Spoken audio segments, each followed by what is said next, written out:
Do you think it was tomorrow night? Yeah. All right, we'll call the meeting to order. Stand for the Pledge of Allegiance.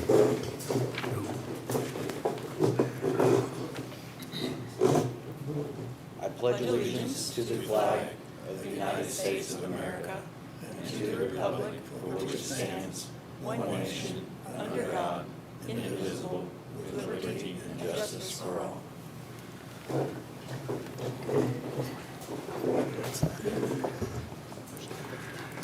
All right, I need a motion for approval of the consent agenda. So moved. Second? All in favor? Any question? No, Oh, no questions? No questions, or? Bills and such? It's the updated total, right, Linda? Yeah. I had nothing to ask. I just wanted to make sure. Yeah. Well, I had noticed the number was different, was what it was on here. There you go. No question? All in favor? Aye. All right. Moving on to the adoption of the agenda for the remainder of the meeting. Is there any changes or? Got everything covered? A, B, C, D, E, F, G. Working board, second meeting audit. Let's see. Do we need to remove Carol from item B? So we pre-recorded a presentation from her, so we'll be able to let her present. Okay. We just won't be able to ask her questions directly. I'll move for the adoption. Second. Any other questions? All right, all in favor? Aye. Public comment, Linda, we didn't have any requests for public comment. Well, I guess we will move on to reports. We will hear from Grace Durham first.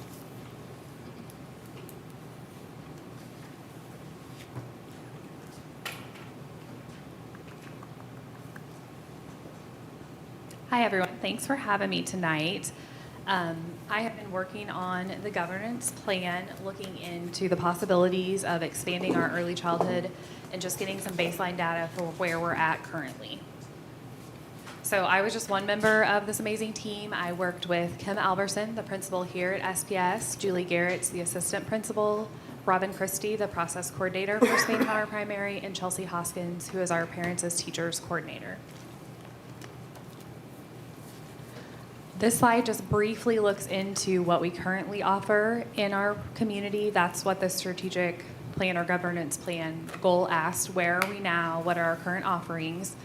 We currently have Parents as Teachers through Marshall Public Schools Early Childhood Program, which runs 5 days a week with a morning session and afternoon. St. Peter Preschool, Bright Beginnings Preschool, and Head Start are preschools in the area, along with several in-home daycares, some of which are licensed, some of which are not. And we also support students through the Missouri First Steps program. This kind of gives you where we are at. We did work on this presentation about a month ago, so these numbers could have changed since when we gathered them. Just keep that in mind. This is looking at the number of children we have waiting in these current programs. So SPS, that's the preschool program here at Early Childhood. We currently have 14 kiddos on the wait list for 4-year-olds.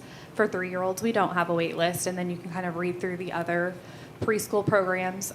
One thing I do want to highlight is our Parents as Teachers program does have a significant wait list of 103 families, which equates to 119 kids.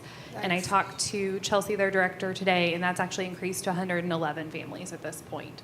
So, What are the caseloads of those people now currently have? it depends. Chelsea's caseload is a little bit smaller since she's the coordinator too. I believe they run from 70 to 100 on their caseload. Right, wow, that's a lot. And Chelsea collected these numbers for me. These give us an idea of birth trends in the area. So this comes to our Parents as Teacher educators from Fitzgibbon, just kind of showing us what our community demographic looks like.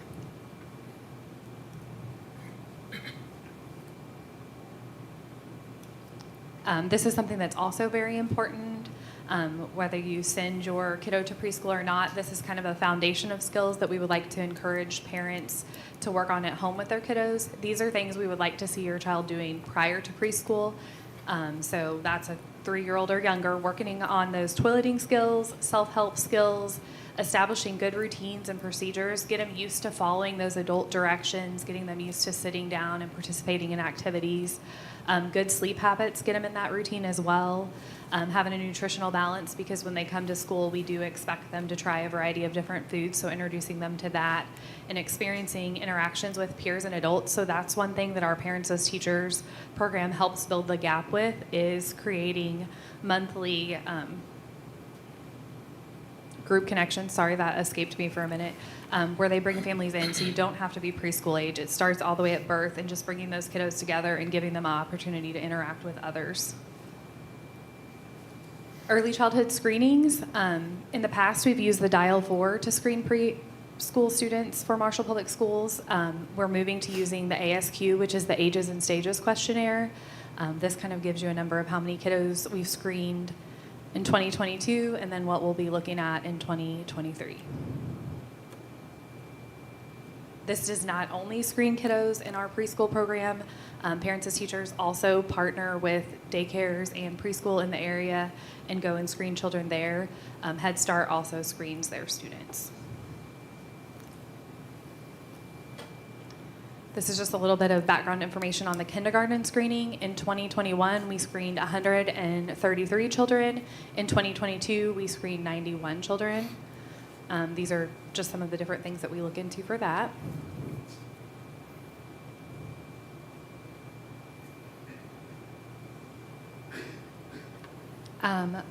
Looking at our early childhood program, we do offer special education students services starting at the age of 3. A lot of these kids transition to us from the Missouri First Steps program. We also service students with 504s. We partner with Burrell Behavioral Health and also Katy Trail. We have the Hoot Resource Center for students, and then we have a partnership with Head Start and Marshall to provide services there or to bring their students here for services.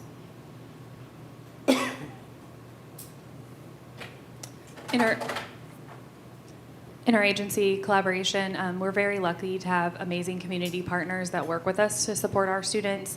The YMCA is a partner, Parents as Teachers, Missouri Valley Community Action Agency, Head Start, Shoes That Fit, Lions Club. You can read the rest of those. I hate when people read slides, so I won't do that to you. But we are very lucky to have a community that is very supportive of our district and of our early childhood kiddos. This is information that you have all seen before from the Climate and Culture Survey, that when we were working through our goal and our targets, we wanted to see how did that survey information impact us. So it was looking at what time of day do you need childcare the most. And so our sample size of information was very small here because most people in the survey actually said it didn't apply to them.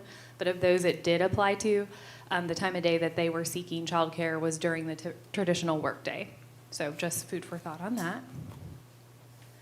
More climate and culture survey information.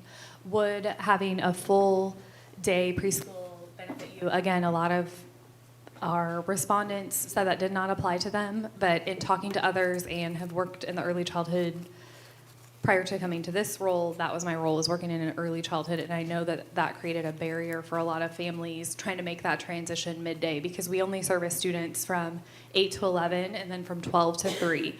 So 3 hours a day is difficult for parents to find childcare.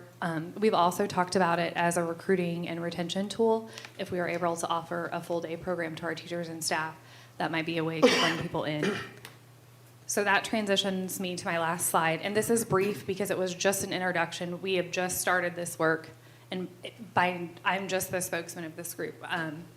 So we think it would be great if we could expand those early childhood offerings. Of course, that takes space and that takes staff, but I think it's something that's worth looking into because if we can get these kiddos ready for kindergarten, that just starts our foundation off so much stronger.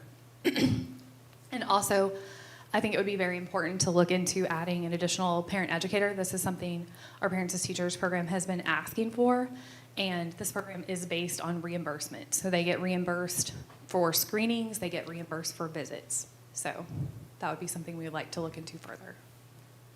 All right. Do I have any questions or queries? You said they were 70 per caseload, or caseload was 70. How many PAT workers do we have now in that 3? We have 3 total, 2 that Okay. see kiddos full-time, 1 that's a part-time I just want to coordinator. make sure that anybody watching knew that. And I'm hoping that that number is right off the top of my head. It's Okay. close. I Just can give because, you more specifics. I mean, that just shows 210 kids or 210 families. I don't know how many that's 70 per, is that 70 per caseload per family or per kid? I believe that's per child. Okay, so 210 kids and we have 119 waiting. That, I mean, 1 isn't enough. Yeah. One more parent educator isn't enough if you're going to touch all 119 kids on your wait list. I don't disagree. And we used to have 5 or 6 when I first started in Yeah, Marshall. yeah, okay. So. Any other? Anything else? Thanks, Grace. Thank you. Thank you, guys. Our next, we were supposed to have Mrs. Carol Embry here to present, but she is under the weather, so we have a pre-recorded presentation from her. Annie, mind if I kick that off just a little bit, Mr. Smith, that'd be okay? So Carol Embry's pre-recorded presentation, who's not able to be with us because of running a fever, and she just really didn't think you guys would like her to bring that with her to come here tonight. But the Board of Education approved working with her, and they had also, you all had approved as a board, doing a risk assessment audit. So based on the findings of that risk assessment audit, Ms. Embry has then taken from that and worked with us, wanting to square away, looking at basically where our finances were and are going, specifically the COVID dollars that came in from, or ESSER with the COVID dollars. So she'll introduce herself in this video. Obviously, you can't ask her questions directly, but any questions you all have, I will take to her and present next month, and she sends her regrets for not being here. So that said, we're going to watch 15 minutes of this video. We're not going to watch all of it, and it hits the high points, and then I've shared additional documentation from her for the board, and we'll I'll answer any questions you want next month about this. Good evening. My name is Carol Embry. I am sorry that I can't be there with you this evening, and I just had a major coughing fit, so I'm hoping that I can breeze through this recording for you without having to pause it.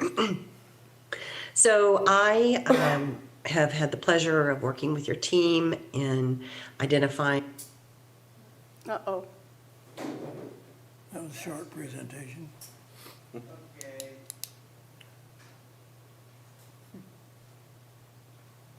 Network error. Looks like it just paused itself.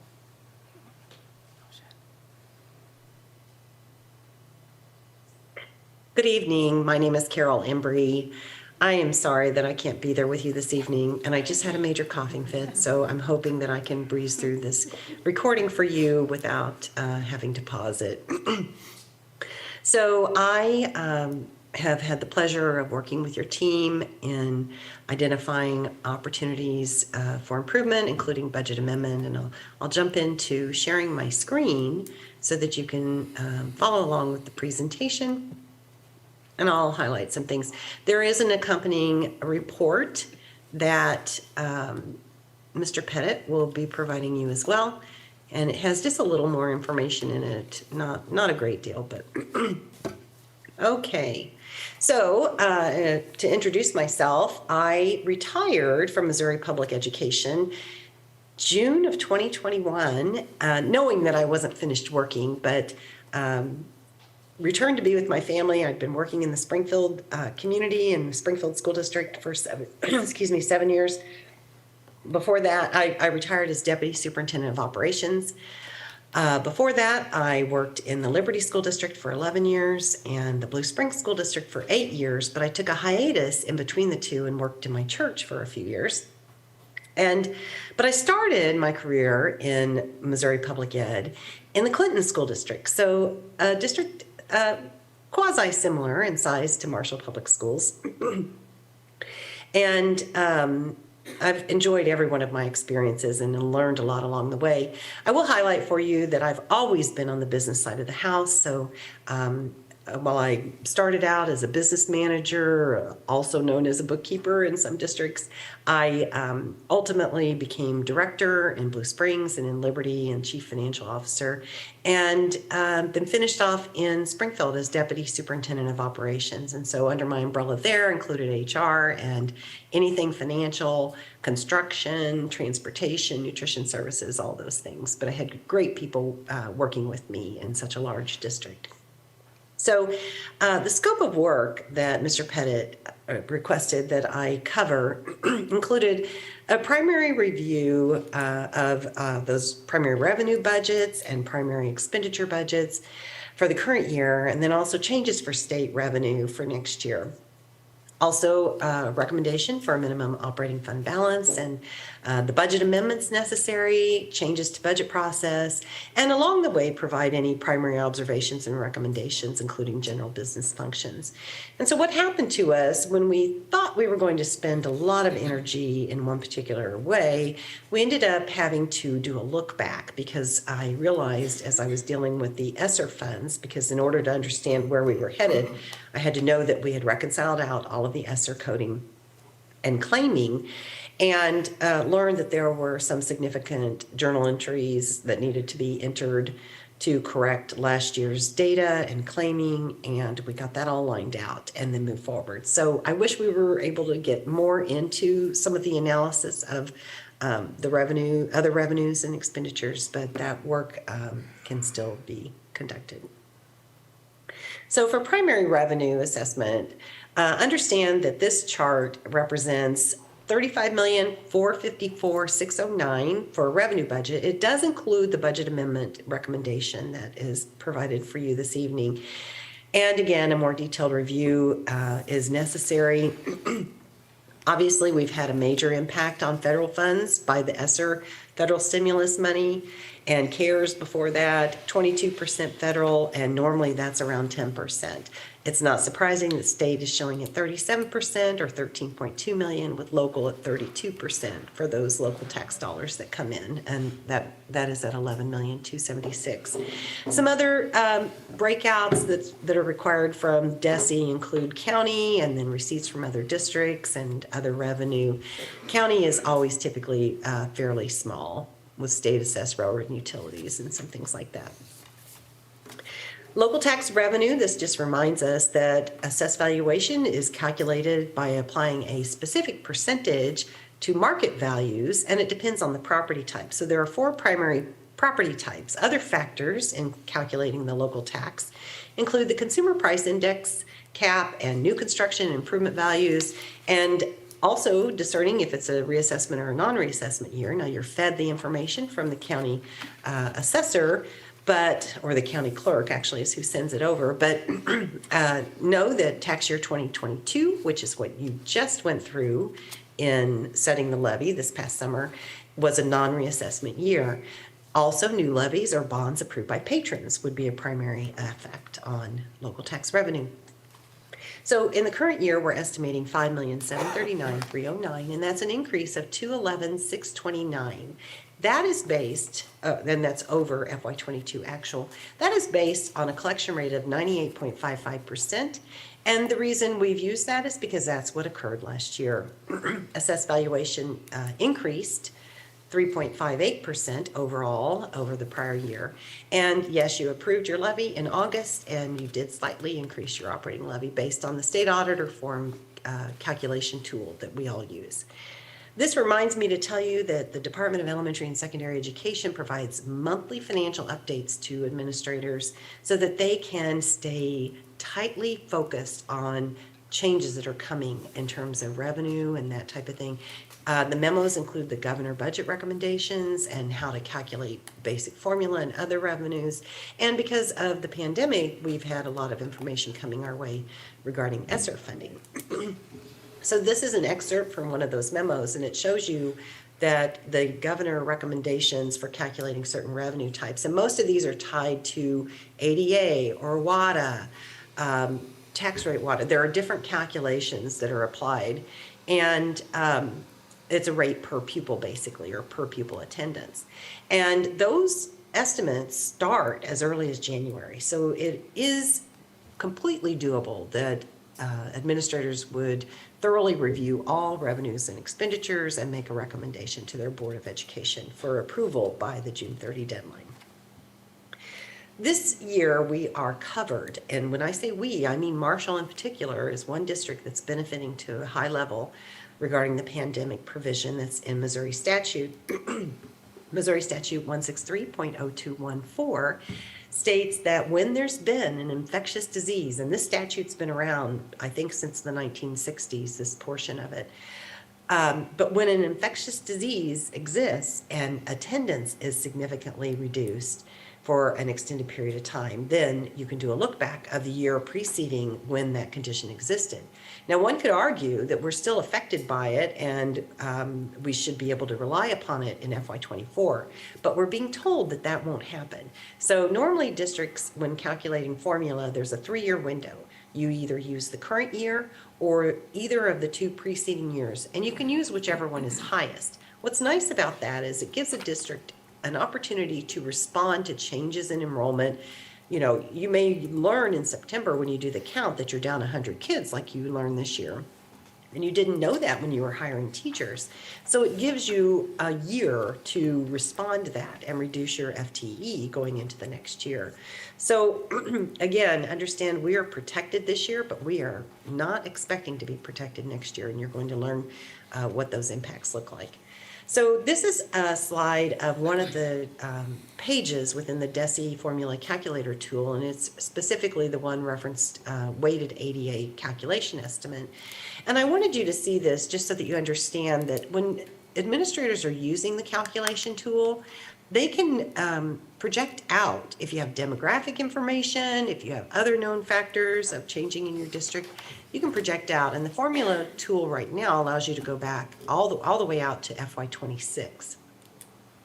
This is drilling down further on that page I just showed you because I want to highlight for you the importance of it being all hands on deck on getting the free and reduced lunch count to where it should be in January. So efforts need to be taking place currently, and I apologize, but I think I'm going to cough. I already tried this once and had to stop and re-record, so I'm going to keep going. Hopefully it'll work out for you. Free and reduced lunch. So the count occurs in January. Everyone needs to get student parents to fill out their forms. Look at this. FY20 is the number we're able to rely on right now. FY20, our free and reduced lunch count was 1,532. It's dropped down. FY22, it was 828. I'm estimating 950. That may not come to fruition. And what happened to us is through the pandemic, the USDA granted everybody got to eat free, as you will recall. Well, that meant people weren't filling out the free and reduced lunch application forms. So are we back up to where we need to be? Are all the little children that qualify getting the free and reduced lunch meals? That needs to happen because not only does it provide nourishment for the kids, but it also affects how the formula is calculated. So again, the factor increase, the add-on of 25% for free and reduced lunch was nearly 200 ADA, and last year it dropped down to 42. This year, if we hit 950, we'll be at 73. No promises on that. Another weighting is special education. It's an add-on of 75% once you meet the weighting threshold, and it's a December count. And then limited English proficiency is another as well. This slide shows you, it's confusing, but it shows you how the numbers have changed. It's a summary of one of the pages from the state report that I showed you earlier. As you can see in FY20, our regular year ADA, meaning the percent of attendance of your students. So if you have one student and they attended school 90% of the time, then they're going to count 0.9 towards this ADA count. So it was 2,336. Last year, 2,181. I understand we've dropped 100 students, so I applied a 90% attendance rate. I reduced by 90. And we also have seen significant fluctuations in summer school ADA. Here are those weightings that I showed you on the previous slide, and look at how low they have gone and are continuing to be. All of that will impact our funding moving forward. So again, in a normal calculation, you use the highest of 3 years, the current estimate or the 2 preceding. Because of that statute, we're able to reach back and grab FY20. Without that provision, this year we would be using 2,430 as compared to 2,737. We would have taken the hit this year, a drop of over 300 ADA. That's assuming we don't lose more kids next year. So for purposes of calculating the potential impact, I'm using a WADA reduction of 300. Proposition C is a 1-cent sales tax that originated in 1982 to benefit schools and highway funds. And the state receives it from all the retail providers throughout the state. And then they collect it all and then distribute it back out based on WADA. And so the governor budget recommendation currently is $1,259 per WADA. And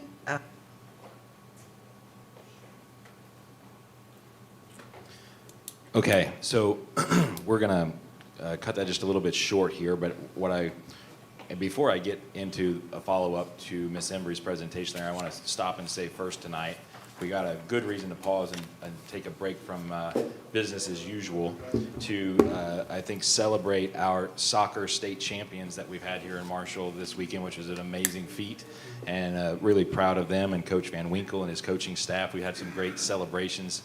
This morning they had an assembly. The mayor called today, and he's going to make a declaration next week. And so there's going to be some great opportunities there. There happens to be, I guess, a Thanksgiving parade, and we might possibly see some guest appearances from our soccer boys next week and some recognitions from the City Hall, City Council, and our community having a chance to recognize them in the regular parade. So really, really proud of all of them and have heard great things. Fought really hard and some overtime at the end, and it was kind of a nail biter, but what an amazing accomplishment. So really proud of all of them and thankful to them for their success this year. Now, to get back to business, I'll say I really, really am very appreciative to have Ms. Carol Embry helping us out here in Marshall Public Schools for a couple of reasons.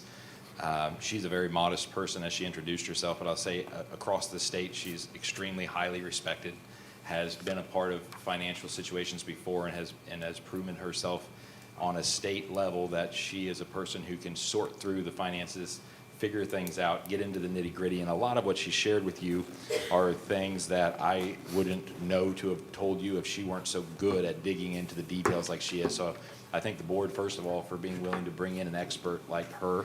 She has saved us exponentially more in her findings than she cost, and I hope that we will engage and work with her in future opportunities. I want to recap some of what she said and tell you why and how she said it, but I'm going to preface it to tell you that the best way to deliver bad news, I think, is to not do it by yourself. And to me, having Carol Embry supporting with the level of detail that she does, the financial status of the district is really important, because it's not just Mr. Ranke and I's opinion or our central office staff's opinions. We've really vetted this from all levels of the state, with Ms. Embry being the driving force behind that. I'm going to recap a couple of things that she shares or would have shared had I shown you more of that presentation. The first thing is, when we ended last fiscal year, June 30th, we believed we were ending the year at a reserve of 26%. Through some of the cleanup that Ms. Embry identified and helped us accomplish, which was a lot of spending through ESSER that we were worried may not have cut the mustard at the state level, for lack of a better metaphor, I guess, we reallocated some funds to make sure we were protecting those funds. And in doing so, at the final close of our ASBR and fiscal year, our reserves for fiscal year 22, that's last school year's budget, will actually be 22%, not 26%. Where did those funds go? They went to some spending that we thought the state wouldn't approve of, and we didn't want to find out later that that was the case and lose some of the grant dollars that came through COVID-19, as we call it, ESSER. Now, other things she says for quick recaps. She talks about our lunch counts and a lot of the implications of COVID-19. One of them being that Marshall Public Schools and a lot of schools like us, they're operating at levels of funding for prior years, back to 2020. However, if we were being funded at today's student count, our population has declined almost 100 students. We would not be getting as much money. You'll hear the metaphor several times tonight that a public school entity isn't like a business that produces a product like a car. We can't get more competitive in our overhead, produce more products to sell. We get money for the number of students and the revenue that comes in from the state. When we lose students, we lose revenue. And we'll speak more to that tonight. What Ms. Embry has identified in that next to last slide, she has identified with, I would say, pretty darn near 100% accuracy that we will lose in our future at Marshall Public Schools around $2.4 million in annual operating revenue. What that means is we need to cut expenses. We're going to lose money. Mr. Ranke's done some preliminary digging into what our future projections are, but when Ms. Durham started her presentation tonight on early childhood, you may have noticed the birth rate in Saline County, and it has declined. The number of students who have been screened through kindergarten roundups and kindergarten screenings and preschool roundups, those numbers have declined. So our non-expert opinion, which fortunately we happen to be doing a long-range facility plan right now, we will get a demographic study that gives us more expert opinions, but our preliminary figures say that we have lost almost 100 students and that we will lose more students in the future based on those early numbers. It's probable. So I'm going to work with a number different than Ms. Embry's. Instead of 2.4 million, I'm going to say 3 million. I'd rather be wrong planning for worse than what actually happens, as opposed to assuming we'll be better off than we end up being. So those are some of the pieces that she shared and conveyed there in her presentation. I'm going to go a little further down the rabbit hole, for another bad metaphor, if I may, and take you through some finances in the future of Marshall Public Schools. If you'll join me as we go through some things here. And board, if you need me to stop and clarify something, I feel that I'm going to be covering a lot for the public. You guys are aware of this, but if you think I'm missing something, please wave your hand at me and stop me and ask me to expand on a point. I'd be appreciative of you for that. So the first thing in some of those figures, hey, whoa, how are we losing $3 million? Well, we have a levy. In August, we set a levy. It was one of the first things Mr. Ranke and I did in our second official board meeting with you. And when we set that levy and started digging into things at that time, what we learned is the levy that the district has is going to be expiring in 2025. We currently, this year, have a levy that's, gosh, why am I going blank on it all of a sudden, $283, and it's going to roll back to $2.75. That seems insignificant until you take that across millions of dollars, and it really has a pretty big implication. That on top of losing students. There's only, let me tell you what that means. Okay, we're rolling back to the state minimum. The state won't allow a school to operate at lower than $2.75. So what does that mean? Well, there's 520 public schools in the state of Missouri. Of those 520, the last time I dug hard into looking for the ones at a minimum levy, there were a handful, 20 to 25 schools. That's a couple years ago. I would say there's less now, but I haven't looked recently. Out of those 520 that operate at 275. None of the school districts that I have been familiar with in my time in this career were our size. You're talking about 200 kid schools, 300 kid schools, 80 kid schools. For a 2,400 student district with 9 different buildings to operate at $2.75 almost certainly makes us the only district anywhere near our size trying to do that. And that has some pretty big implications for our future planning. So let's talk first about our enrollment. So I say it's declined by 90 students is our official number at this point. That certainly ebbs and flows. So please know that if I say 90 today, it might have become 85 this morning and it'll be 92 tomorrow. That just goes back and forth. But approximately 90 students is the steady trend this school year. Is that unique to Marshall Public Schools? What we've seen in our athletic conference this year is everyone in our athletic conference has lost 50 to 100 students. We're speculating, we're not certain, but we believe where those students have gone is due to a lot of online platforms. After COVID-19, a lot of homeschooling began and many of those students didn't return. And that's the best we know for now for where they've gone. I've given you the analogy of us not being a business. We can't increase what we do. The byproduct of what we do is children and their future, which is kind of the future of the community. we need to do two things right now. We're losing money. So when we lose taxes, we need to talk about how to pursue more taxes. When that levy rolls back, hopefully we could take some efforts, and I think the Board of Education and I will be publicly speaking and being as open and honest as we can, but we need to probably discuss the possibility of a bond or a levy in the future to recover the funds that we're losing. We also need to not put all of our eggs in one basket. We need to simultaneously think about if we don't pursue a bond or a levy, or if we do and it doesn't pass, what else are we going to do? Because of the fact that students are what we do, we're not going to let that fall to the wayside. We need to start looking right now at how we can cut expenses. And I think the combination of the two can help us ensure that we take care of our teachers and our students. Now, Ms. Embry, for my second bullet point there, I'm going to speak to some of her graphics. She talked about money in, revenues, money out, expenditures.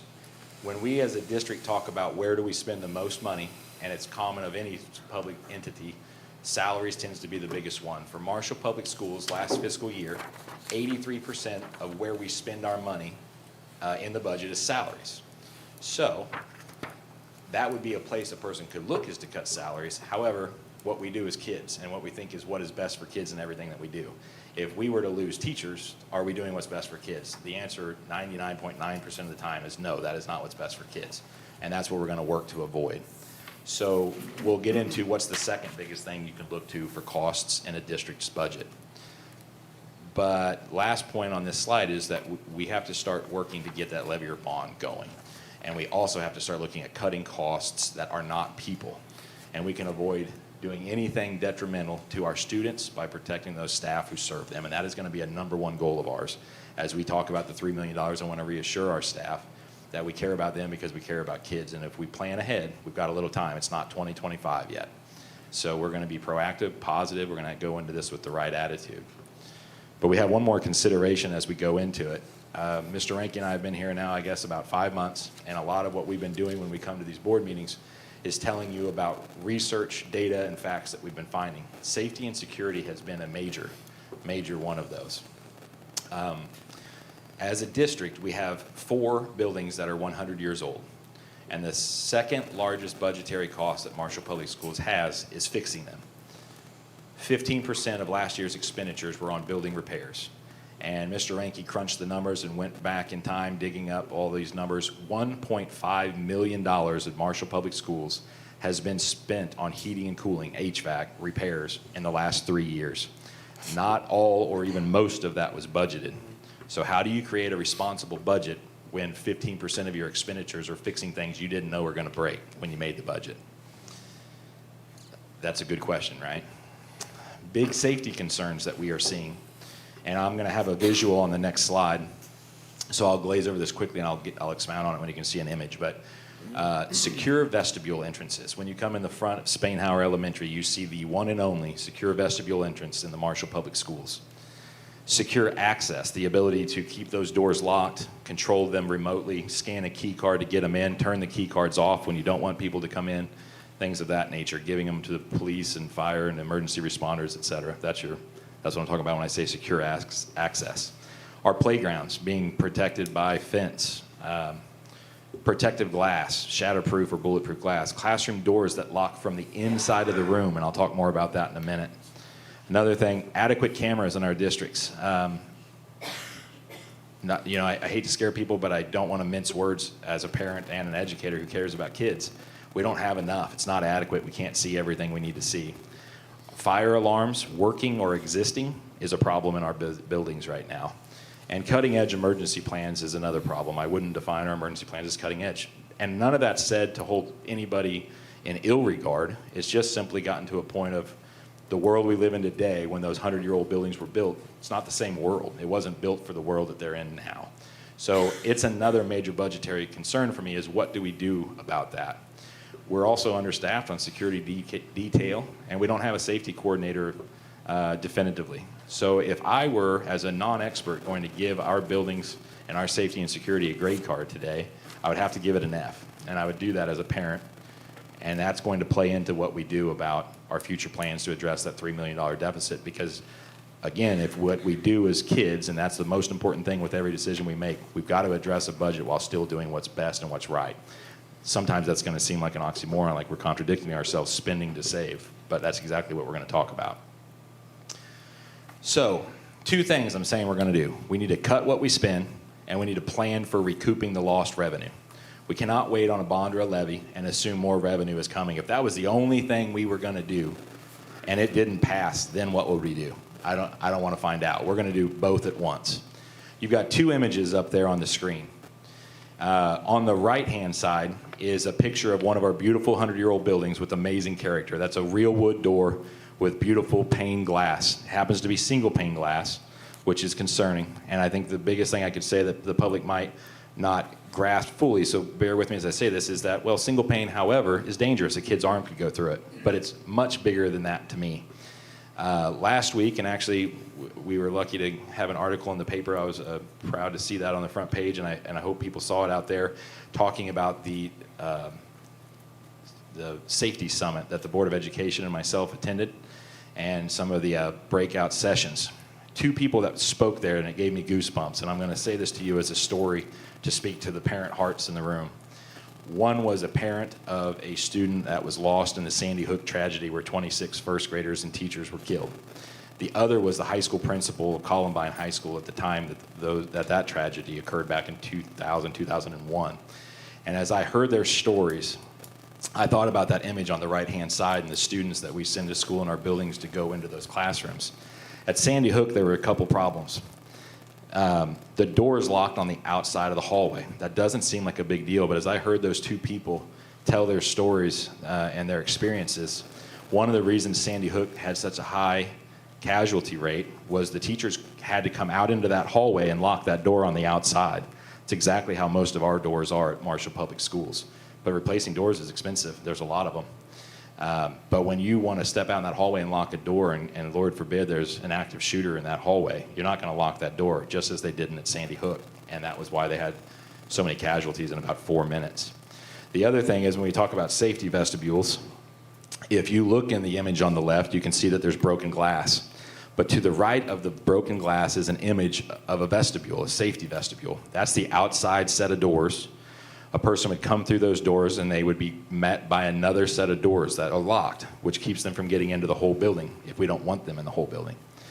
The only problem with the first expense of creating a safety vestibule is that that's really expensive. But the other thing is, if you don't have bulletproof, shatterproof glass, then what can happen happens there. That is Sandy Hook Elementary. And the broken glass you see is where the shooter shot twice through the window, came into that office, and in 4 minutes changed everybody's lives forever. So if you're going to do it, I say do it right. If you got to have safety vestibules, you got to have shatterproof or bulletproof glass too. And no plan is perfect, but we're not ready. We're not adequately prepared. And as we talk about saving money, we got to talk about addressing safety. I think that our parents and our community spoke clearly with a loud voice. The board has heard it. The administration has heard it, that we have concerns about our buildings, and we've got to acknowledge those concerns and address it. So when we say we need revenue and we need to cut costs, what is it like to operate at a minimum levy? You see Marshall as our first one. We're currently at 283, soon to roll back to 275. Those other schools are either in our sports conference and similar in size or just similar in size. But you see their prices by comparison, what their levies are set at currently. Moberly, about 20 years ago, I'm assuming a lot as I say this because I've been to their school for some meetings and seen their campus, they started thinking long-term, and they have a pretty darn high levy. And I'm not saying we need a levy that high. I think we can address a lot of things without getting anywhere near that high, and we're not there yet. We're not ready to talk about what bond or levy we're going to do and for how much, but I can tell you that Moberly has at some point in their community said, we're going to think about the future of our school and community, not just today, but 40, 50 years from now, and they started investing in that, and their voters have said, we're not going to accept any less for our kiddos. And it didn't start a month ago. If you go to Moberly for a ball game with Marshall this winter with basketball, it started a long, long time ago. Marshall, I think we're at a point where we can start thinking about a long ways from now and start asking our voters to get behind it. And everybody I've met and crossed paths with in Marshall, I think is ready to have that conversation. And we're gonna have those opportunities moving forward. And so I'll say real quick, we've got those community forums going with the long-range facility planning committee because that's something we needed anyway. It's a great opportunity for our parents, our patrons, our community, our grandparents, come out and give us your opinions and talk to us. I think that it's time for that conversation to start. I don't know about you, but I can't see that from here, so let me reference that over here. Not that you want me to read to you, but I'll skim this as quickly as possible. As I've alluded to just now, we don't have a long-range facility plan yet, and a long-range facility plan has nothing to do with how to cut costs or bonds and levies specifically, but it's a great opportunity. And when it's complete, here are the things I predict. You find out if I'm wrong next month, because Insight Design will start reporting on its building grade cards next month. My prediction is that they're going to say we need to put capital behind some issues in a few of our buildings, like the termites we have at Southeast, some of the leaks we have, the poor air quality that those leaks can create, possible mold eradication if we want to be safe, window replacement, roof replacement, trailers that have ADA compliance issues, buildings that have ADA compliance issues. When you start talking about 9 buildings and all that stuff, the money starts to really, really add up in terms of annual operating expenses. That's why I bring that up. We obviously need all that stuff at a lot of places, but what I'm saying to everyone in the public tonight, and the board and I have been talking about for a little while, is I think we're at a crossroads. We really can't afford to properly maintain all these old buildings, and we can't afford to address all the safety and security issues in these buildings. At some point, it's going to be cheaper and make more sense for the annual operating to say, why do we have so many buildings that hold 100 or 200 kids? Because we can't fix all the secure vestibules and add all the bulletproof glass to those locations. Would it be cheaper to build something and consolidate? That's a discussion that makes sense to have. And the public deserves to know all the numbers and all the details about that. And so I really hope that everybody will come forward and start having those conversations. Mr. Ranky and I have decided that we're not going to hold back any truth that we know, even though it seems like everything we know today changes tomorrow. We're just going to keep sharing what we know, because I think the public deserves that. And the board has said that that's what they want. So we're going to do it.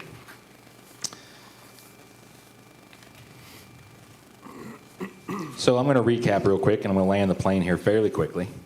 But recap. So how do we address the deficit and do what is best for kids? Yes, on the one hand, we talk about a levy or a bond to recover the revenues that we're going to lose. That's certainly part of the solution. On the other hand, at the same time, we take action immediately, is my recommendation, and start looking at how to close the gaps in our overhead. That would mean, to me, closing the worst and the smallest building or buildings that we have in our district. When you're down 100 students without a bond or a levy, you can get creative and you can consider consolidation and walking away from some of your most expensive buildings that need the most repairs. And I think we're at that crossroad now. We start consolidating staff to fill open positions, and we reduce staffing needs through attrition. And this is where I want to, again, reassure our teachers who I care about, who do great things every day. When I say attrition, I mean, if we consolidate now, we start that process, not only do we cut operating expenses, but we'll end up with some staff that can fill holes in positions. We've had a staffing problem. If the public's probably been pretty aware of that. If we close one building and we need a nurse, we need a custodian, we need a kitchen staff, we need a principal, we need any of these things, we use attrition to fill the open positions, meaning we don't go outside of the school district to fill them with additional persons or personnel. We use the people we have on staff to do it. That is a huge way. Again, remember I said the biggest piece of the pie, 83%, is salaries. Attrition saves people's jobs. It fills positions we have with the people we have. And it doesn't flip like a switch. It begins slowly. So to consolidate now, well ahead of 2025, allows the wheels of attrition to begin turning. And slowly, people retire, resign, move to a different location for spouses' work, et cetera. And we use those extra folks we have to fill them. We've got plenty of work to do in the meantime to let attrition work. If we consider the cost benefits of something like, and in Marshall community right now, we have this property outside of town called Great Circle. And we have that opportunity to discuss that property out there right now. And this is one of those weird moments where I want to really slow down and explain to the public, wait a minute, you said save money, now you say spend money. Let me explain that, because it sounds like a contradiction, but there's some logic to it to be discussed. I'm not saying with certainty that's the board's decision, and we want to hear from the public about it. But if we look at preliminary estimations, as Mr. Ranky and I have been doing since we've known about this problem, such an option could actually, we believe, save upwards of $1 million. And here's why and how. We showed you all that ESSER money, and that we have around $2 million that's going to be left. we have used that as it came in to pay for salaries and things we were going to pay for anyway. One unusual thing about the COVID money, they let you supplant. That's not typical with grants. And what that means is we were going to pay these salaries anyway, and we got to use COVID money to do it, meaning we saved the other money that we would have otherwise spent anyway. We will have, by the end of this fiscal year, have bolstered our reserves back up a little bit because of that, about $2 million. If we use that free government money and we acquire a property that's 20 years old instead of 100, and it allows us to close 1 or 2 100-year-old buildings and some offices and external houses that cost us a few $1,000s a month, then what we have figured, even with heating and cooling a newer property like that, we can, through attrition, almost $1 million annually save operating expenses. And that's how spending money in this case could potentially save money. Another big thing it could do is, and this is what I like the most based on the climate and culture survey. Again, we gave the public a chance to tell us what they wanted. Our public, our parents, and our kids don't like being in trailers in 5th grade. They want a playground in 5th grade. They don't think that's appropriate for them to be there, and I don't either. If we could acquire that, and we could move preschool out there, giving it space to grow, as we heard tonight from Ms. Durham, we also would free up space in this building we're at tonight for 2nd graders to come into this building from across the district. And every other elementary school remaining, we would have room for 5th graders to be 5th graders with the recess, with the playground in an elementary school. And those kiddos don't have to move. When they finish 4th grade, they just stay right where they are. It seems more age appropriate, and there's a lot of data and research that supports that. So this is something that I'm not saying we're going to do tonight. It's not for me to say. I'm just presenting facts and data to the board, and I'm inviting the public to come have conversations with their elected board members, with our administration, and let us hear your thoughts and concerns so we can make good decisions for kids. Because that $1 million is only 1/3 of the solution, and I think that's a good start. It's not everything, though. We want to hear your input. Board members, anything I've glazed over you want me to recap on before I get to the last few things to finish up our thoughts? No, sir. Okay. So what buildings do we close and when? I think it's fair to be transparent and get to that point right now and put it out there for the public to hear. By next fall, I propose most firmly and most certainly in my mind, from crunching the numbers and thinking about this, that we close Southeast Elementary above all else. It is the smallest building in our district. It has only about 120 students in only 2 sections of the 3 grades it serves. It has termite damage, water damage, air quality issues, safety and security issues. It is beyond, in my mind, what it would cost to fix it and make it what our students deserve. It is the primary thing I think we need to close, and it is in the worst condition. We move Southeast students, is my proposal, to the Northwest Elementary building. That elementary building currently is serving about 20 students all day. That's not all it serves, but it's all it serves all day. There's a lot of other things going on there that we could find other places for. But it makes sense to us. It's a good building, has good bones. It's one of our newest elementaries. It was built in, I think, 1968 or 69. I think actually that does make it the newest elementary building if you don't count the addition on this one. We could move them in there, and we could find locations for those students in that TLC alternative program at other places in the district. For an example, the current central office is located within 100 yards of 2 other buildings, 4 other administrators, 2 other nurses, several other counselors, a lot of attrition opportunities there. It's worth discussing, though I like not moving too. But it also has another advantage. Our teachers don't like moving either. So I feel like if we're going to ask others to sacrifice, we put our own skin in the game right from the start. Now here's some contingencies, and when I say contingencies, these are these things that I've had great pause. How much do I share? Well, I'm sharing everything, but I'm please asking you to hear me say this. What I think today will change, and it's not because I'm withholding. It's just because I don't know what I don't know yet. And the more conversations I have, the more I learn. And if I'm going to listen, I need to be willing to change my mind, and I am. Right now, with what I know, contingent on if the Board of Education pursued something like the Great Circle property, and if all of that could come to fruition, there's so many what ifs. My uncle used to say, ifs and buts were candies and nuts, we'd all have a Merry Christmas. But we don't know all these things yet. If that happened, we could look at the Tudor House, which was acquired with this property we're on tonight. We could look at the Hoot House, acquired with this property we're on tonight. They weren't in the long-range plan for a future purpose. They're beautiful, they're expensive, they need roofs, they need stucco, they need electricity. In fact, they use a lot of that every month. They're pretty expensive. We could empty them and move them. We could close them. We could also, again, get those fifth graders out of trailers by fall.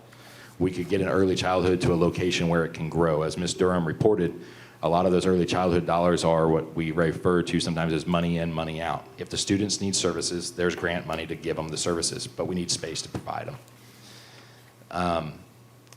All of these things could immediately cut the monthly utilities at the closed locations, and just electricity and gas and water for those buildings I mentioned, it's $90,000 a year. That's just gas and water at current rates, which is not going down.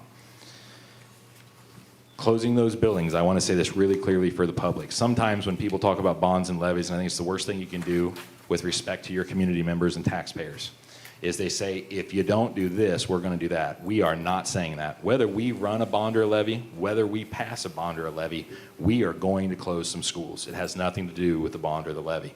This is a two-prong approach, and it's what's best for kids. So with love for buildings, they are not in our priority of what's best for kids. And we've got to close them. Not a bond nor a levy will change that. And so nobody has to feel like that's a threat, because we are not threatening anyone. That's a decision that the numbers say it just makes sense, and it's going to be a recommendation that we make to the Board of Education because it's best for kids.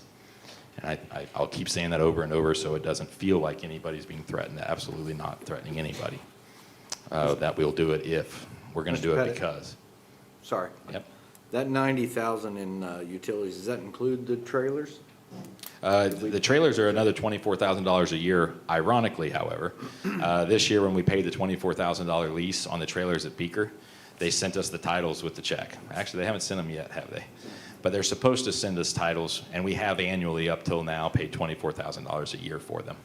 I meant on the utilities, though. Does that include the We utilities could for not them? split them off with certainty, so I left what I thought might be the trailers out of the calculation.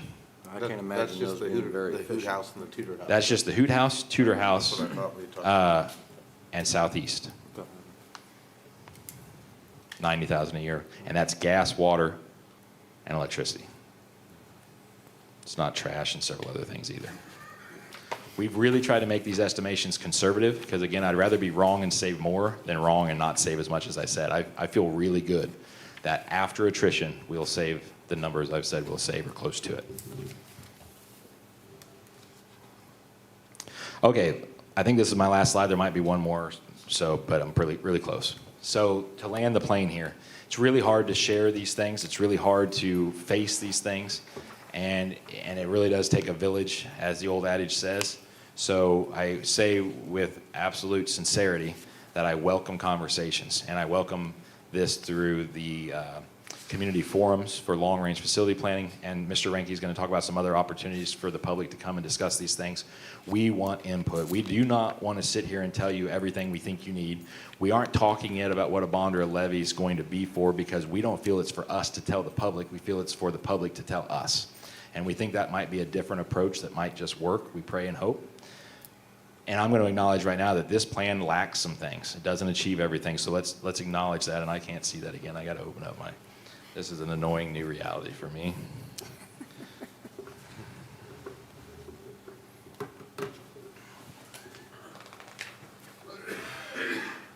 It lacks closing Eastwood. Eastwood is our second worst building in the district. It's also 100 years old. It's also a beautiful building. Eastwood has 200 students in it, making it harder to make the first phase close. Because at Eastwood, students are on the stage. Art is on a cart. Music is on a cart. Library is in a trailer with broken pipes and no heat sometimes, at least not enough heat to keep the pipes from breaking every winter. We don't have enough certainty that where we would move them if we did it quickly would be in the best interest of those kids and their teachers. And we really want to try, if we're going to have to move people, to do everything we can to say, we're taking you someplace where you can stay and your program can grow and thrive. After a year, another school year, I think Eastwood would be a discussion point. Again, so many things we can learn and figure out between now and then. But if we lack closing it, it would be a contending factor for the $1 million annual savings. When I pull that into the big figures. And I've shared all those specific figures with the board. There's no secrets in them. I'll be happy to share them with the public too. And again, they're very conservative, but we've got a couple of years, remember, until 2025 to save that money. I think that this time next year, we would be preparing to close Eastwood as well to help realize the savings. And again, attrition doesn't work unless you reduce the need for the staff. So to slowly and incrementally do so, give it 1 year of hiring to fill positions before you do another year of hiring positions and condensing staff and students, it allows attrition to work and saves jobs and serves students the best way we can. It lacks answering what we do with the buildings. If we close them and we aren't going to use them, what do we do with them? We haven't answered that yet. We haven't even got that far in thinking about it. We're just to the point we want to share with the public that that's where we are in our thinking. Though what we're pretty sure about, when you have $1.5 million in HVAC repairs, a couple of those 100-year-old buildings have some pretty new HVAC in them. It would be really nice. Last week, first day that it was cold, Benton Elementary's heaters didn't want to work. And we just spent $30,000 on repairing one set of units, and this was the other set. Instead of going and grabbing another $30,000 of unbudgeted money, it would be nice to go grab parts off of a building that's sitting empty full of good parts. I think for a year or two, we could part and parcel kitchens, dishwashers, HVAC, projectors, IT equipment, internet hubs and things that are above my head with a lot of wires in them for the internet and the IT stuff that we're using tonight. We would do that first and for a while, and beyond that, I don't know yet. I'm not addressing that because I have a plan of any sort. It's just not where we are yet in the process. It also lacks another $2 million in deficit savings. I think as people hear this, they're going to have natural responses. I love that building. I love my classroom. I went to school there, et cetera. But please understand that as I'm talking about these first phases of saving money, I haven't found $2 other million yet, and I care about how we do that. So it's going to take an attitude and a mindset of our community and our teachers, and we've been sharing this with our teachers as quickly as we can, with the ones it's going to impact first and most, but it doesn't address the whole problem, and we don't have answers for that yet. Here's what it does do. We believe it can save almost $1 million annually in savings to operate. We think it starts that attrition that I've spoken to, and we think it could wrap up the ESSER III money that we have from COVID, meaning it doesn't ultimately impact the current budget. It addresses it without hitting the reserves prior to the shortfall fully hitting us. It does serve students in a healthier and more secure environment. It does reduce the number of locations that we have to maintain and address safety and security measures on, and that is a saving of big, big money that we still need to figure out how to expend. All right. That is going to be where I stop for tonight. I know that was quite a lot. I hadn't looked a great deal forward to sharing that, and yet it was time to get this out there. So if there's no other questions from the Board of Education, I'll thank you for your time, and that concludes my report. Mr. Ranky?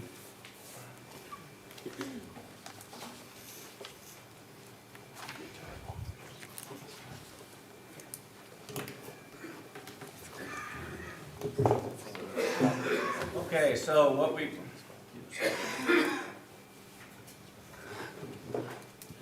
been talking about, we kind of have two things going on right now. We have our long-term facility plans that Insight Design we hired to do, and they're getting a lot of information now, data, going through the surveys, and so I think I have in here, but that first unveiling, I guess, to the board will be in that November 30th work session. So the other thing what we need to be looking at, like Mr. Pettit said, is our short-term facility solutions, okay? We've been talking about some enrollment. We are down, I think last week it was almost exactly 100 students. I think we've gained a couple, so we'll just go, we're down 90 students right now. Looking forward, and I'm going to show you in a minute, I don't see an increase in students coming to Marshall Public Schools, and I'll show you here in a second. So if you add that, probably a decrease. I can't honestly say which way it will go, but I don't see an increase. You add that to our levy rolling back, like Mr. Pettit said, we need to look at some cost saving measures for the district. So we are not cutting positions. We just want to make that clear. That's the last thing we want to do, because the best thing for kids is to have our instructors, our teachers, and our staff. So, but we need to start by cutting some utility and maintenance costs, doing what's best for our students and community. Oh boy, those are really small too for me. So our current enrollment numbers, and it's probably hard for everybody to see, but if you can see through class, or the 8th grade through the 12th grade, you're looking at a class of 194, 207, 207, 186, 193. Now if you go down and you look at the kindergartners, you're looking at 145, 167, 167, 174. Definitely less numbers. You will gain, for our last 5 years, for 9 through 12, you'll gain about, we're on average 30 students from area districts, but that's sprinkled out through there. That's really not that much when you're looking at just about 30 kids less a class to what we have right now. So, and with what Grace said about our county birth rate, you know, I don't foresee an increase. So it's something to definitely look at and keep in mind. So with all this talk tonight, what are some of our next steps? Okay, after that November 30th, we kind of put a short-term facility plan out tonight. You know, some different things, nothing set in stone. But then we need to, at November 30th, look at our long-term facility plans with Insight Design, and then we need to start aligning these two, okay? They might come back with some different stuff that what we said tonight might not work in our long range, or when we start setting that. So we need to start putting those together to definitely address our shortfall. We're gonna have that clearer picture after the November work session. I've been in contact with Aaron. He's putting a lot of that together, so he's going to have a lot of good information for us. The last thing is, with all these things, we want to make sure we're going to follow the Board of Education policies. And there are policies related to some of this. So I just kind of wanted to go over it real quick and to let the board know and the community know. So Board Policy FC. This deals with the school closings, consolidations, and reorganizations. I would say not all of this, the next three sides, pertains to us, but definitely like the number 1 and number 2, the efficiency, enrollment has declined, or the space is not being used most efficiently, and the physical conditions of the building. So I believe what we said tonight falls under those two. The process for doing some of this stuff, especially if the board does decide to proceed with closing that building, the community does have the opportunity to come talk to us. We will convene a hearing, and that will be specifically to the short-range facility plan, and then we'll develop a procedure for that hearing when we get to that point. So I also want to remind the community in the long-range facility plan, we will have some other opportunities for the community to come out. Those will be announced probably after the November 30th, our work session, for them to come out for a long-range facility plan. So we're trying to give a lot of opportunities for the community to also give their input to us. Reassignment of students under the policies. We don't really, it's pretty much going to be a wash how we do this. So I think it's the next one. We don't do boundaries with our elementary schools. I think the principals and the administration, when the students are coming in, they'll try to, you know, see what's best for the kid. Like if there's siblings in that school, they try to match it up with there and then try to even some things out. So we don't really have to deal with redrawing boundaries or anything if we do an elementary, so that'll be okay. And then reassignment employees, like we said, we really are not looking to eliminate any positions. And then so basically we're taking a building and shifting it over to another building. So just a quick summary. You know, we just need to, as a board, community, administration, we know we have a shortfall coming and we need to, within our long-range facility plans, we also need to do these short-range things to be able to address it. We don't want to get 3 years down the road and be like, we're in trouble. So definitely looking at different options and then working on those. Whatever happens with a bond levy out of our short-range facility plans, we do not want to put our eggs all in one basket like Mr. Pettit said. It's just, we just don't want to do that, so we need to definitely make some of these other plans to be able to address it. and then start a drill, like I said before, we need to bring these two together eventually, hopefully in the next couple months, our short-range plans and our long-range plans, to be able to address our shortfalls. Does anybody have any questions? Okay, thank you.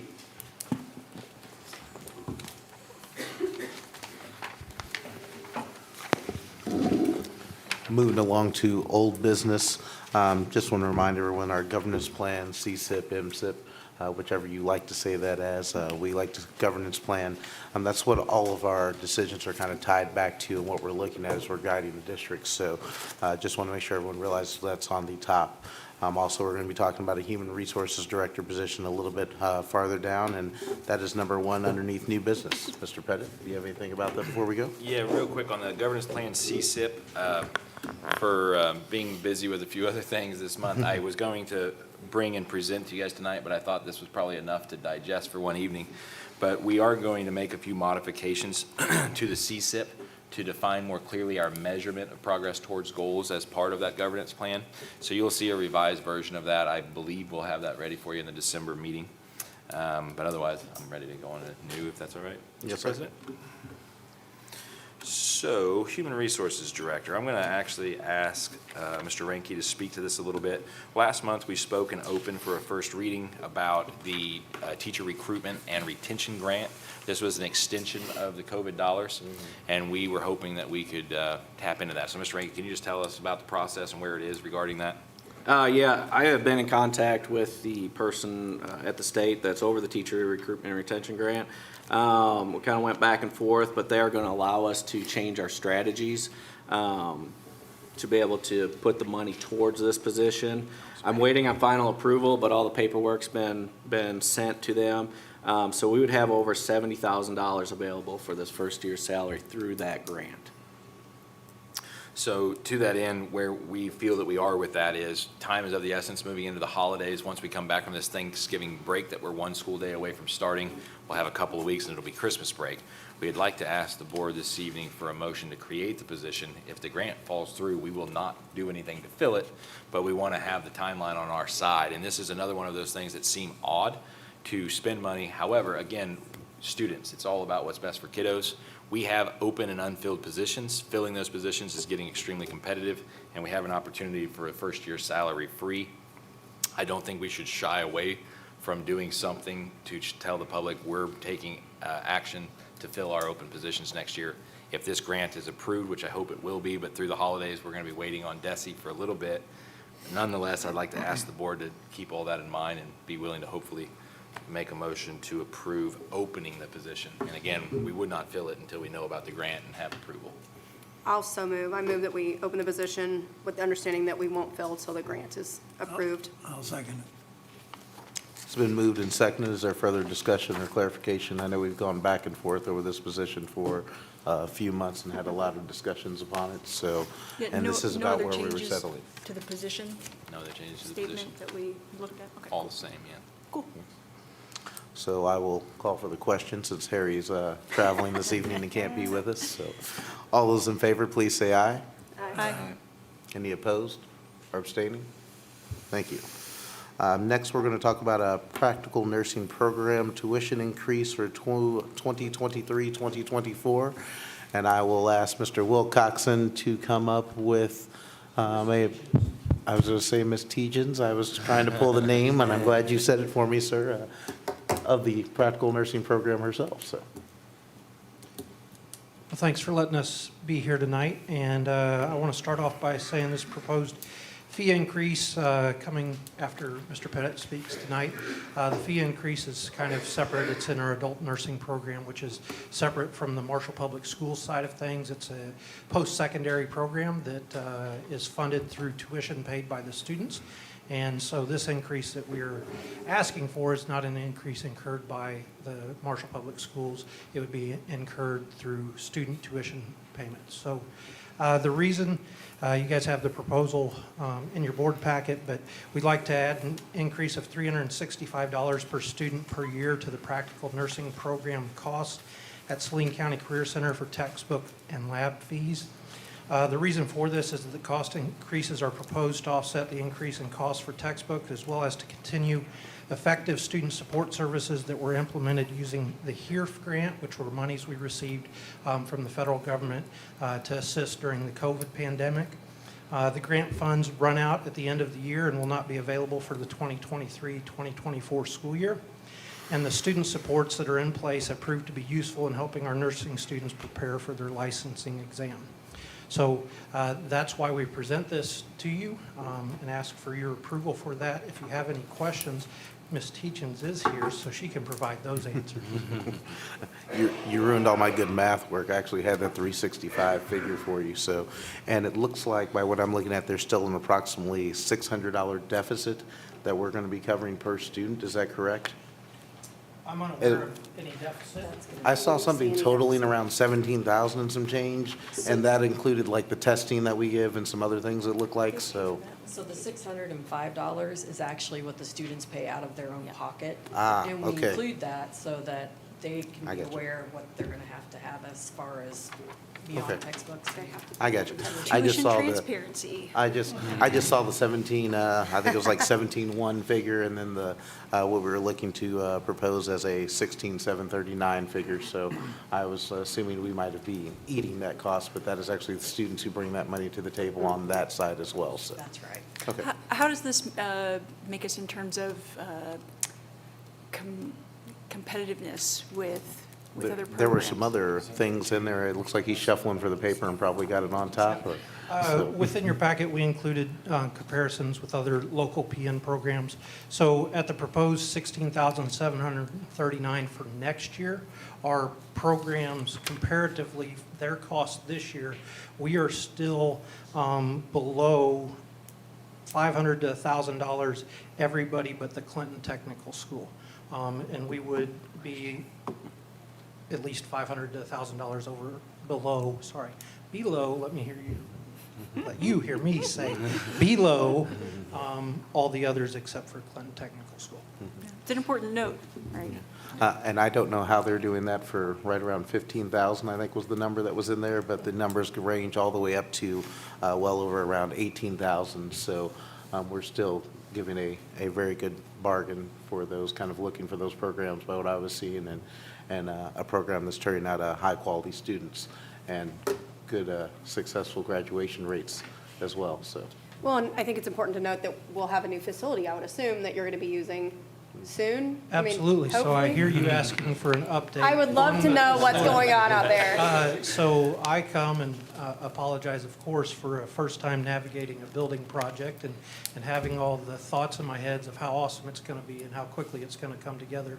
And I have learned a lot over this last year and a half, and it is coming together. Days I go out there and see things, I'm like, yes, here it goes. And then other days I go out and I was like, wait a minute, we're going backwards. But our kids and Mr. Pitts, our instructor, along with contractors within the community, are working very well together. We are progressing. We've got our classrooms pretty much done and painted. We will be having drop tile installed here in December in those areas. Students have moved completely into the office and lab area and are prepping the walls and spaces for drywall, windows, doors, that sort of thing. We're talking with plumbing coming out and having some fixtures hooked up here hopefully in the next couple weeks. But the January timeline, which I presented probably almost a year ago, is not probably going to come to fruition. So hopefully we'll roll through. We want to do it right. We want to have it finished appropriately so that when we move in, it's ready to go. When I think it's important, people see us working out there, and this addition to tuition is not to pay for that. That's still grant money. Yep. So we're not adding fees because we're building a building or we're remodeling a building. We're still using the grant money that we were given 2 years ago or whatever, so. For I think a that's work. dedicated I have to grab a space. work phone. That's right. Go ahead. Sorry. And that, I just wanted to also say that is a dedicated space. I know Mr. Pettit gave us a lot of kind of what-ifs within the district or different buildings or different areas. This building is funded through a specific grant for a specific purpose and cannot be tied to other district buildings as well. So I just wanted to say that if everyone says, well, you guys are building a new place out there, that place has a very specific purpose. That does not mean there might be some other spots in his building I might be trying to wiggle away, or we might look at at another point in time. So, but just wanted to make sure everyone understood that. So they are asking us to approve a raise in tuition to $16,739 from the current $16,374. So moved. Second. So moved and seconded. You all need any more explanation or questions of Mr. Wilcoxon? No? All those in favor, please say aye. Aye. Any abstaining? And of course, Ellen is gone at this time, so thank you, sir, for your time. Next, it is more of a procedural discussion, so it actually is listed as an action item. I don't believe that we actually have to vote on that, do we? No, it's not action. Is it? Do we? Oh, it is there at the Oh, end. okay. You Well, need the backstory to I that. I am action. incorrect because I thought that that was just something we had to do by law and pursuant, so there's a little bit more to that. So there is a short paragraph that I will read off to you. The Marshall School District encourages qualified persons interested in running for a position on the school board to file to be a candidate in the April 4th, 2023 election. Interested persons may file at the superintendent's office located 860 West Vest.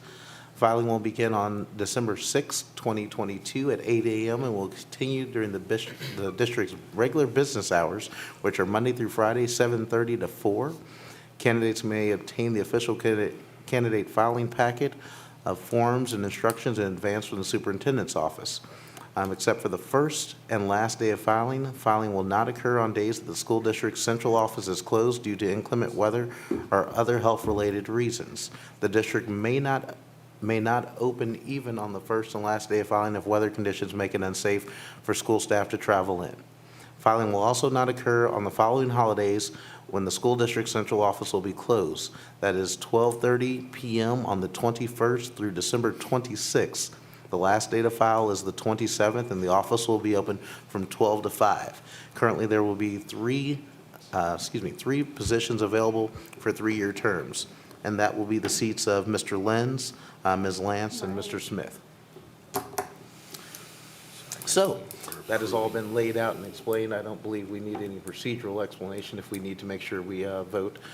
So please come by and fill out your packets. If you'd like to speak to other current board members, the superintendent, we'd all like to let you know what you'd be signing up for.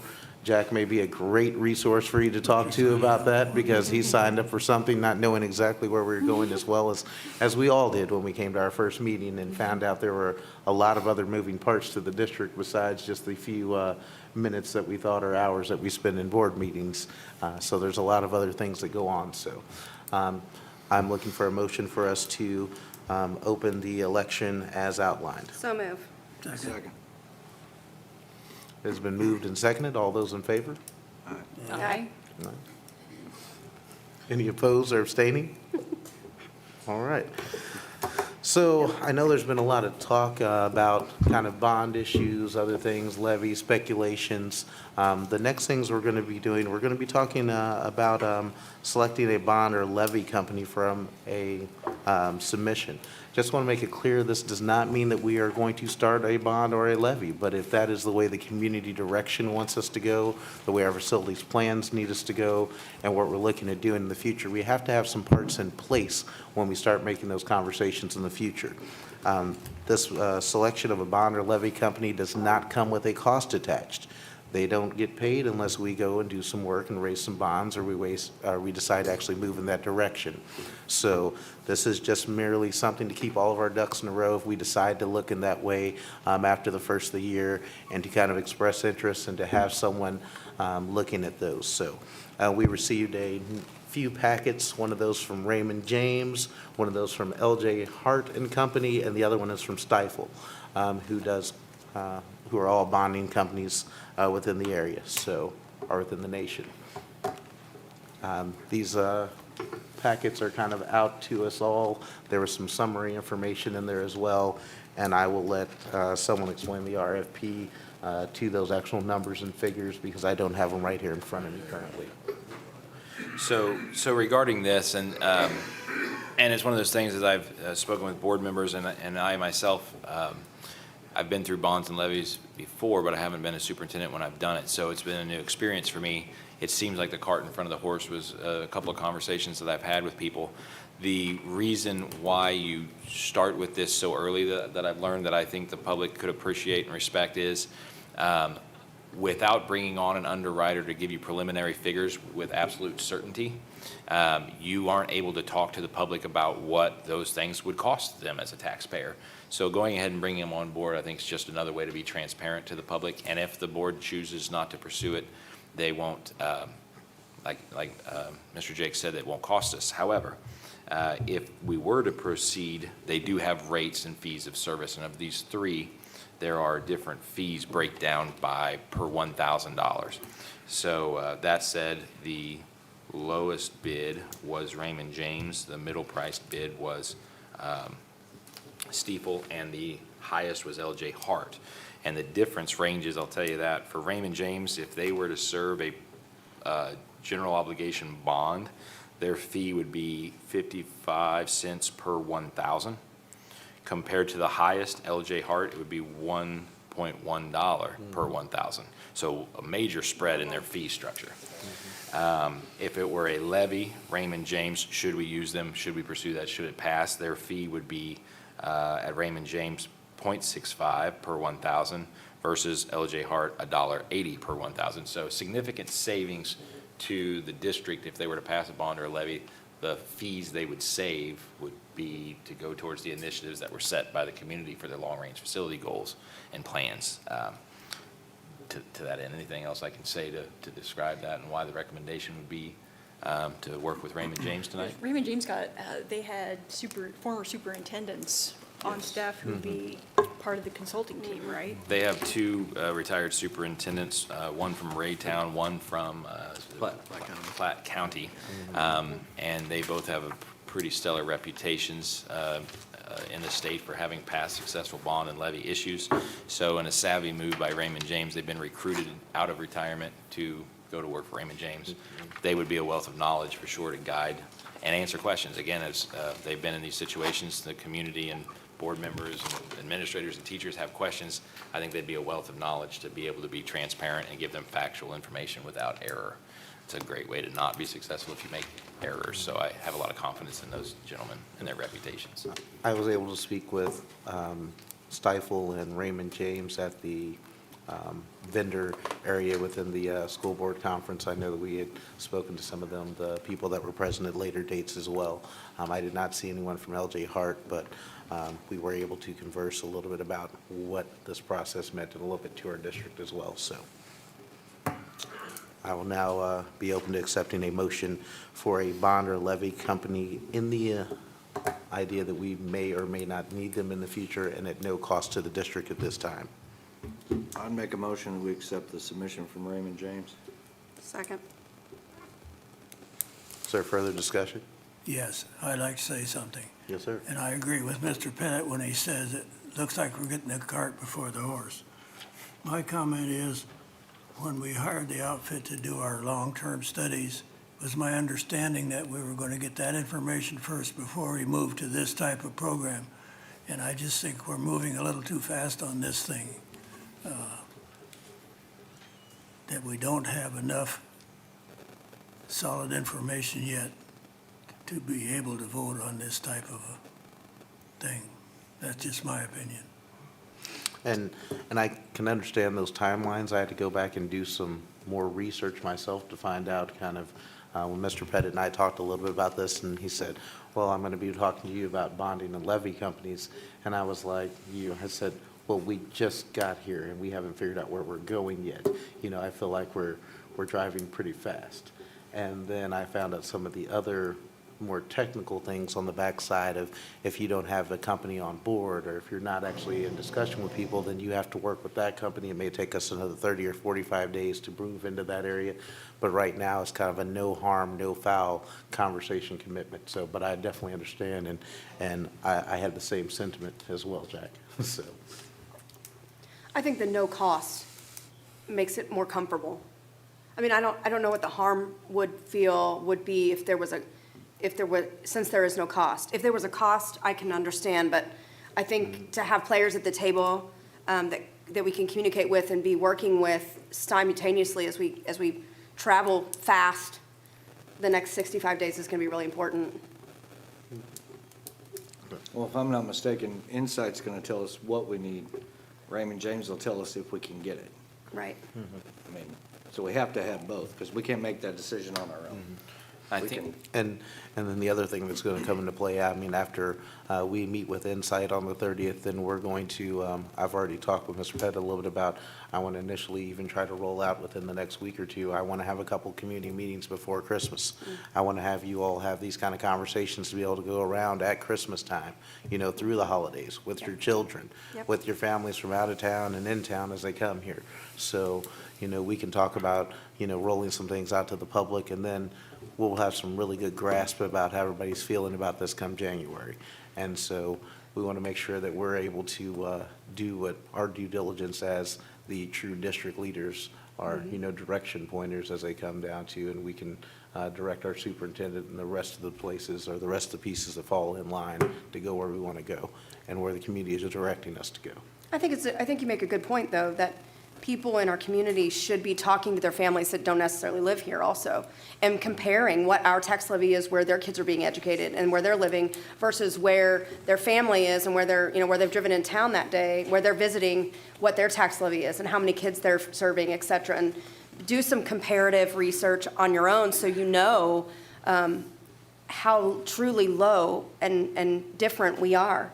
I think that's a great point, Ryan, that I hope people will use that and question and ask what they're getting. Well, and also, I mean, so Insight is giving us input about the buildings and those things that we need. And Insight is also able to help us with the bond and levy side of things. As I was reading through these packets, flipping through them, I did not study them comprehensively. It was pretty clear to me that what Insight offers has to be complemented by something like this. These are the financial gurus.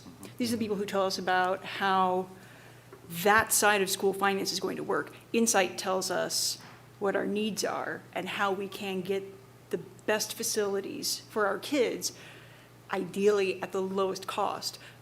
But these guys are the ones who help us find the money, actually get it.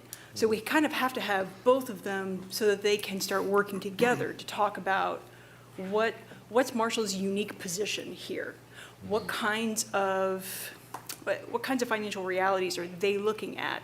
And then how do we use that to map a future for the buildings that they're going to educate their kids in? Yep. Well, and I hope I'm not speaking out of turn here, but waiting until our arms were twisted behind our back to do Yeah. something is why we're in a position we're in right now. Yep. So we need to look forward, and this is the only way to do it, so. I think you might have speak, Mr. Jakes. I think one thing as I consider things like this myself is I think a lot of times school districts and administrators, not because they intend to do something poorly or incorrectly, but by simply human error, they miscalculate some figures. You know, I was thinking about, as you guys were talking just now, I was thinking about Miss Embry, that the board had approved up to, I think, a $10,000 fee for her services. Just yesterday, she found something that was a mistake I had made an adjustment. That mistake she caught was $200,000. That's going to go into our funding for the next 3 years, as she was talking about those COVID provisions. And I think the same way about these experts.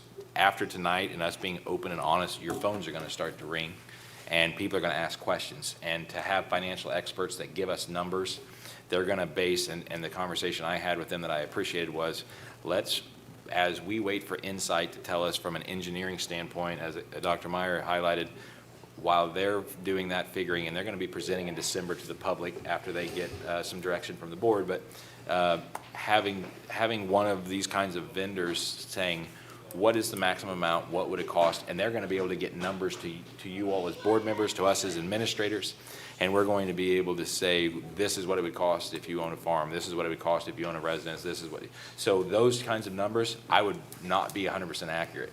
And so I find some reassurance just to have experts And at least what we tell the public, we don't accidentally mislead them.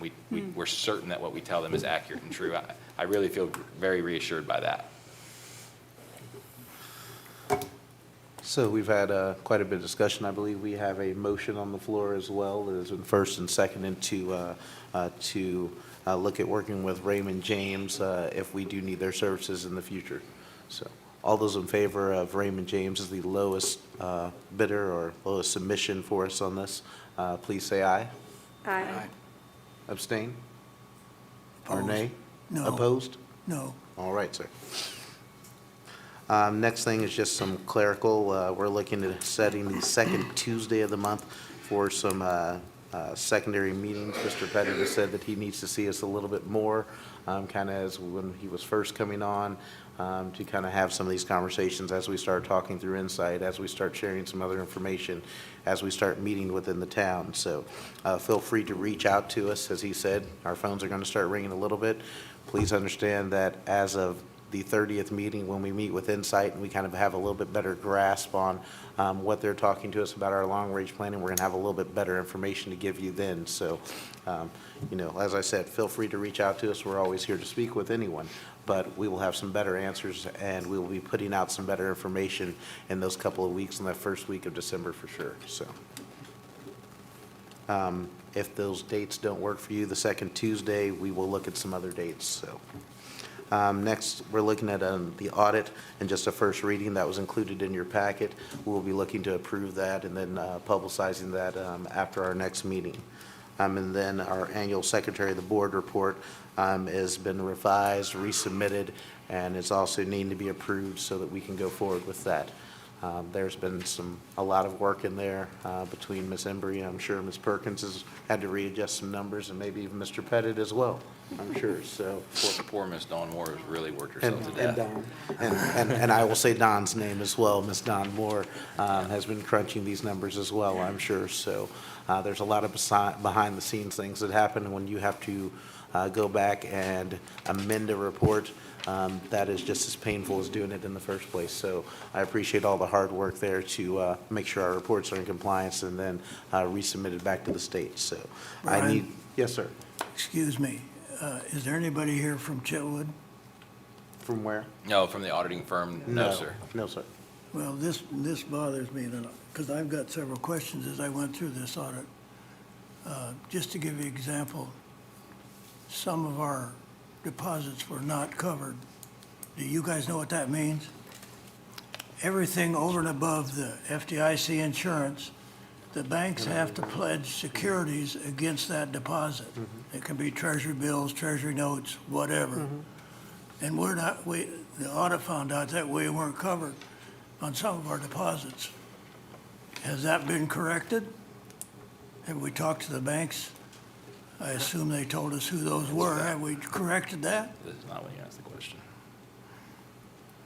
We could answer that question for you next time, Jack, but I didn't have that question ahead of time tonight, so I wouldn't be able to answer it, I'm afraid. But I can find an answer for you with certainty. Will there be somebody here from Chitwood next time? We can request that they are, sure. I think they should be, and I don't think we should even consider this as the first reading without a representative from the audit firm in attendance at our board meeting. Are we talking about the audit? Are we talking about the audit that we moved past, or are you talking about the Secretary of the Board report? I'm talking about this whole big ding thing I got here, You're talking about the 70 pages of the audit report? Chitwood's audit. Right. And that is a first reading, so we have plenty of time to come with some questions and to get some answers for that in between time. I would encourage you to get those down in kind of a numerical way. If we'd like to set up a conference call or a situation as well, I'm sure Mr. Pettit can do that as well.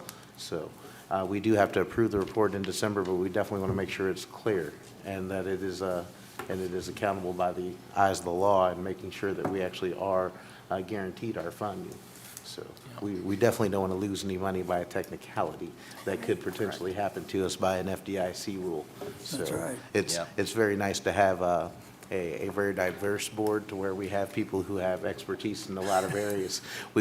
I would not have known to even ask that question of our deposits. So I do appreciate that. So So why don't we get, as we said, this is a first reading, so we'll get our questions together, and we'll see maybe if we can set up a conversation with our auditing group to move past that and to kind of make sure there's some peace of mind and some reassurances going on with that as well. So, Considering that we're getting that things are moving pretty quickly, can we have a list of any questions we want to send to the auditor to who by the end of this week? why don't you, That'd be good. it's kind of a great, long, wintry, cold weekend and maybe some family time for some folks. So why don't we say from maybe by next Tuesday or so, we can get together and have questions that we have. And then maybe you can get with Chitwood and see if we can get a date set up maybe for the end of next week so that we can get those answered. Yeah, I can do that. Okay. Is that something we could do on the 30th when we're together? Just Next Wednesday, possibly, if they were available for a call or we had our questions in at that time. I don't see a reason. we'll be in the same room. So. Yes, so. Mr. Pettit, do you have 15 minutes in the morning, 7:30? Tomorrow morning, I don't, but we can make an appointment tonight and visit about that beforehand. That'd be great. Okay, I'd be happy to bring you my other questions. Okay. Sounds like Jack's got his questions prepared, which puts you halfway into the game already, so we're halfway there, so. All right, now back to the Secretary of the Board report, which is another long, lengthy financial report that we had in our packet. Jack, did you have any questions about the Secretary of the Board report? No. No? Okay. I move that we accept that. Second. It's been moved and seconded. Are there any questions? All those in favor, please say aye. Aye. Any opposed or abstaining from that report? All right. Next, I need a motion to adjourn to closed session for 610.021 for the purpose of legal action, causes of action or litigation, lease, purchase, or sale of real estate, hiring, firing, disciplining, or promoting employees, particularly and individually identifiable personnel records, personnel records, performance ratings, or records. Oh, so moved. Second. Jack? Aye. Ellen? Aye. Matt? Aye. Thank you all. We'll be moving to closed session.